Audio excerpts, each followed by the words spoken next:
नमस्कार दोस्तों, jubilee star Dinesh Lal Yadav ji का फिर से बहुत बवाल धमाल गाना आ रहा है। उसी के बारे में बताने वाले हैं।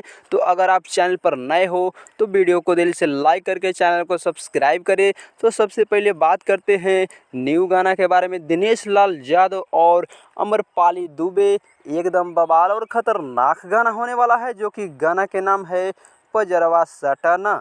जी हाँ मेरे दोस्तों, पजरवा सटाना एक ऐसा बवाल धमाल गाना आ रहा है जो कि ये मूवी गाना होने वाला है, जो कि संजोग मूवी का ये गाना होने वाला है। बहुत ही बवाल और धमाल गाना है, जो कि इसमें वीडियो गाना में नजर आने वाले हैं दिनेश लाल यादव और अमरपाली दुबे। एकदम बवाल धमाल गाना है।